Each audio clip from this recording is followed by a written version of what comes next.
ഞാൻ ഈ ശ്രീ ആനന്ദ് കൊച്ചുകൂടി കൂടി കുറച്ച് സമയം കൊടുത്തതിന് ശേഷം ഞാൻ മടങ്ങി വരാം. ശ്രീ ആനന്ദ് കൊച്ചുകൂടി, ഇതൊക്കെ വളരെ നിഷ്കളങ്കമായി കാണാം. ഒരു വേണമെങ്കിൽ ഒരു വ്യവസായി അദ്ദേഹത്തിൻ്റെ ഒരു റിട്രീറ്റ്സിൽ അല്ലെങ്കിൽ റിസോർട്ടിൽ മറ്റൊരു വ്യവസായിയുമായി ഒരു ധാരണ ഉണ്ടാക്കുന്നു. അതങ്ങനെ ഒരു രാഷ്ട്രീയ ചേരിയായി അല്ലെങ്കിൽ ഒരു രാഷ്ട്രീയ അന്തർധാരയായി ഒക്കെ കാണേണ്ടതുണ്ടോ? അങ്ങനെ തനിക്ക് ഈ രാജീവ് ചന്ദ്രശേഖരന് ഫോട്ടോയിൽ കണ്ട പരിചയം മാത്രമേ ഉള്ളൂ എന്ന് ഇ പി ജയരാജൻ പറയുകയും ചെയ്യുന്നതിൽ എത്ര വാസ്തവമുണ്ടെന്നാണ് ശ്രീ ആനന്ദ് കൊച്ചുകൂടി കരുതുന്നത്?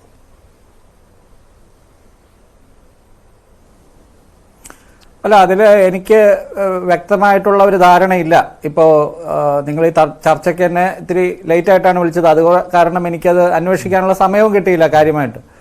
അപ്പോൾ രാജീവ് ചന്ദ്രശേഖരനും ഇ പി ജയരാജനുമായിട്ടുള്ള ബന്ധത്തെക്കുറിച്ച് ഈ മാധ്യമങ്ങളിൽ വന്നിട്ടുള്ള ഈ നിരാമയും വൈദേഹം റിസോർട്ടുമായിട്ട് നടന്ന ഡീലും ഇതിനെക്കുറിച്ച് മാത്രമേ അത് ഈ നമ്മുടെ പത്രങ്ങളിലൊക്കെ വന്നിട്ടുള്ള അല്ലെങ്കിൽ മാധ്യമങ്ങളിലൊക്കെ വന്നിട്ടുള്ള വാർത്തകൾ മാത്രമാണ് എനിക്കറിയാവുള്ളൂ.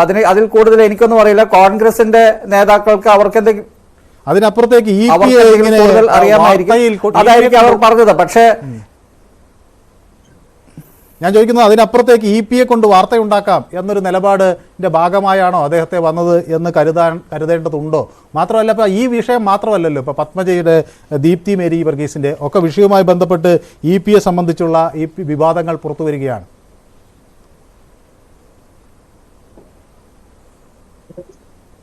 അല്ല, അത് ഈ പി LDF കൺവീനറായപ്പോൾ ആദ്യം നടത്തിയ ഒരു സ്റ്റേറ്റ്മെന്റ് മനുവിന് ഓർക്കുന്നുണ്ടോ? അതായത് അദ്ദേഹമാണ് ആദ്യം ഇവിടെ മുസ്ലിം ലീഗിനെ വെള്ളപൂശിയത്.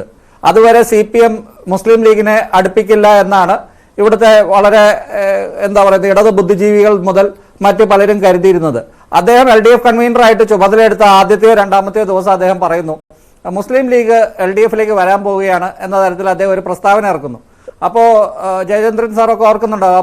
അപ്പോൾ ഗോവിന്ദൻ മാഷിനോട് ചോദിക്കുന്നു എന്താണ് അതിനെക്കുറിച്ച് അഭിപ്രായം എന്ന് ചോദിക്കുമ്പോൾ ഗോവിന്ദൻ മാഷ് അത് മൊത്തത്തിൽ അംഗീകരിക്കുന്നില്ല. പിന്നീട് പതുക്കെ എല്ലാ LDF നേതാക്കളും CPMന്റെ ഉന്നത നേതാക്കൾ, ഇപ്പോൾ പിണറായി വിജയൻ മുതൽ ഗോവിന്ദൻ മാഷ് വരെ അതിനെ ലീഗിനെ സ്വാഗതം ചെയ്യുന്ന ഒരു നിലപാടിലേക്ക് പോകുന്നു. ഇ പി ജയരാജൻ ഇതുപോലെ പല ഓപ്പറേഷനുകളും, അതായത് ഈ ദല്ലാൽ നന്ദകുമാറിനെ പോലെ മറ്റ് പല നേതാക്കളെ ഉപയോഗിച്ച് CPMന്റെ ഓപ്പറേഷൻ നടത്തുന്നതിൽ മുഖ്യമന്ത്രിയുടെ മനസാക്ഷി സൂക്ഷിപ്പുകാരൻ കൂടിയാണ് ജയരാജൻ. ഇപ്പോൾ ജയരാജനെ പലപ്പോഴും പലതുമൊക്കെ വിട്ടു പറയുമെങ്കിലും അത് മറ്റ് CPMന്റെ നേതാക്കൾ അങ്ങനെ പറയാറില്ല. അപ്പോൾ ജയരാജൻ വിവാദങ്ങളിൽ നിറയുന്നത് വളരെ സാധാരണ, അതിലൊരു പ്രത്യേകത ഞാൻ കാണുന്നില്ല.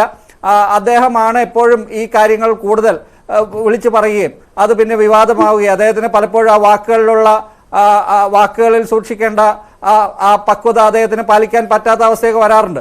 അപ്പൊ അങ്ങനെ ഇപ്പോൾ BJPയെ കുറിച്ച് പറഞ്ഞത് അദ്ദേഹം പറയാൻ ഉദ്ദേശിച്ചത് അതല്ല. ജയരാജൻ എന്താണ് പറയാൻ ഉദ്ദേശിച്ചത്? ജയരാജന് ഇവിടെ മുസ്ലിങ്ങൾക്ക് CPMന്റെ നേതാക്കൾ കുറച്ചു കാലമായിട്ട് കോഡ് ഭാഷയിൽ ഒരു സന്ദേശം കൊടുത്തുകൊണ്ടിരിക്കുന്നുണ്ട്. അത് 2016 പിണറായി വിജയൻ അധികാരത്തിൽ ഏറിയത് ആ കാലം തൊട്ട് തുടങ്ങിയ ഒരു പ്രക്രിയയാണ്. അതെന്താണെന്ന് വെച്ചാൽ ഇവിടെ ന്യൂനപക്ഷങ്ങൾ എന്ന് പറയുന്നത് തന്നെ ഒരു കോഡ് ഭാഷയാണ്. മുസ്ലിങ്ങൾ എന്നാണ് പറയേണ്ടത്. ഇവിടുത്തെ മുസ്ലിങ്ങൾക്ക്, കേരളത്തിലെ മുസ്ലിങ്ങൾക്ക് CPM ഇനി രക്ഷയുള്ളൂ. CPMന് വോട്ട് ചെയ്താൽ ഇനി, കാരണം കേന്ദ്രത്തിൽ BJP ഉണ്ട്, അതുകൊണ്ട് CPMന് വോട്ട് ചെയ്യണം. രണ്ടാമത് ഇവിടെ ലീഗിനെ അവർ CPMലേക്ക് അല്ലെങ്കിൽ LDFിലേക്ക് അവർ നിരന്തരം ക്ഷണിച്ചുകൊണ്ടിരിക്കുകയാണ്. അതെല്ലാം പിന്നെ ഇപ്പോൾ അതിൻ്റെ ഒരു പലതരത്തിലുള്ള ഒരു വ്യാപനമാണ് പിന്നെ നമ്മൾ കാണുന്നത്. ഏറ്റവും അവസാനം CAA വിഷയത്തിൽ ഉൾപ്പെടെ ഈ കാര്യത്തിൽ മുസ്ലിം ജനവിഭാഗത്തെ സംരക്ഷിക്കുന്നതിൽ CPM ആണ് കുറച്ചുകൂടി തീവ്രമായ നിലപാടുകൾ എടുക്കുന്നത്. അതുകൊണ്ട് മുസ്ലിം ജനവിഭാഗങ്ങൾ CPMന് വോട്ട് ചെയ്യണം. അതിന്റെ കാരണം എന്താണ്? CPMന്റെ കാലാകാലങ്ങളായിട്ടുള്ള അവരുടെ വോട്ട് ബേസ് പതുക്കെ കുറച്ചായിട്ട് BJPയിലേക്ക് പോവുകയാണ്. അവരുടെ ഈഴവ ബേസും അവരുടെ നായർ ബേസ് പണ്ടേ കുറെ പോയതാണ്. കോൺഗ്രസിന്റെ പോകുന്നുണ്ട്, പക്ഷെ CPMന്റെ പോയാൽ, കാരണം അവരുടെ മൊത്തം ബേസ് ഹിന്ദു ബേസ് ആണ്, ആ ബേസ് അത് പതുക്കെ BJPയിലേക്ക് പോയാൽ അതിന് കോമ്പൻസേറ്റ് ചെയ്യാൻ വേണ്ടി അവർക്ക് UDFന്റെ മുസ്ലിം ബേസ് കുറച്ച് വേണം. അത് കിട്ടാൻ വേണ്ടിയാണ് അവർ ഈ ശ്രമങ്ങളെല്ലാം നടത്തുന്നത്. അതിന്റെ ഭാഗമായിട്ടാണ് ജയരാജൻ ഇങ്ങനെ പറഞ്ഞ് അത് കടത്തി പറഞ്ഞത്. അദ്ദേഹം പറഞ്ഞത് BJPയെ സപ്പോർട്ട് ചെയ്യുന്ന രീതിയിൽ BJPക്ക് വലിയ നല്ല സ്ഥാനാർത്ഥികൾ ഉണ്ട് എന്നൊക്കെ പറയുന്ന തരത്തിലേക്ക് വിടുവായുത്തരമായി പോയി അദ്ദേഹത്തിന്റെ ആ സംസാരം. അദ്ദേഹം അത് പറയാൻ ഉദ്ദേശിച്ചതല്ല, പക്ഷെ പറഞ്ഞു വന്നപ്പോൾ അത് വിവാദമാവുകയും ഇവിടെ BJPയും CPMും തമ്മിലാണ് മത്സരം എന്ന് പറഞ്ഞത് കടന്നു പോവുകയും ചെയ്തപ്പോൾ പിന്നീട് അദ്ദേഹത്തിന് പിടിച്ചു നിൽക്കാൻ പറ്റാത്ത അവസ്ഥയിലാണ് ഇപ്പോൾ മാധ്യമങ്ങളൊക്കെ അത് വിവാദമാക്കി. കോൺഗ്രസ് ന്യായമായിട്ടും അത് വിവാദമാക്കുമല്ലോ. കാരണം ഇവിടെ സി പി എം എപ്പോഴും ഉപയോഗിക്കുന്ന ഒരു ആയുധം ഇപ്പോൾ കോൺഗ്രസിന് വീണ് കിട്ടി. അത് കോൺഗ്രസ് തിരിച്ചുപയോഗിക്കുന്നു, സതീശൻ തിരിച്ചുപയോഗിച്ചു. അപ്പോൾ ഇ പിക്ക് ഇങ്ങനെ ഒരു ക്ലാരിഫിക്കേഷൻ കൊടുക്കേണ്ടി വരുന്നു. മുഖ്യമന്ത്രി അതിനെക്കുറിച്ച് പറയുന്നു, ഗോവിന്ദൻ മാഷ് അതിനെക്കുറിച്ച് പറയുന്നു, കെ ശൈലജ ഉൾപ്പെടെ ഇ പിയെ തള്ളി പറയുന്നു. അതാണ് ഇതിൻ്റെ അടിസ്ഥാനപരമായ കാര്യം. ഇവിടെ ഈ സി പി എമ്മിന് കിട്ടാവുന്ന വോട്ടുകൾ, മുസ്ലിം വോട്ടുകൾ എങ്ങനെ കിട്ടും എന്നുള്ള ആ ഒരു സി പി എമ്മിൻ്റെ ഒരു മൊത്തത്തിലുള്ള ഒരു പരീക്ഷണത്തിൻ്റെ ഭാഗമായിട്ട് വന്നിട്ടുള്ള ഒരു പാകപ്പിഴയാണ് ഇ പി ജയരാജൻ്റെ ഈ സ്റ്റേറ്റ്മെൻ്റ് എന്നാണ് ഞാൻ കാണുന്നത്. യെസ്, ഞാൻ താങ്കളിലേക്ക് മടങ്ങി വരാം.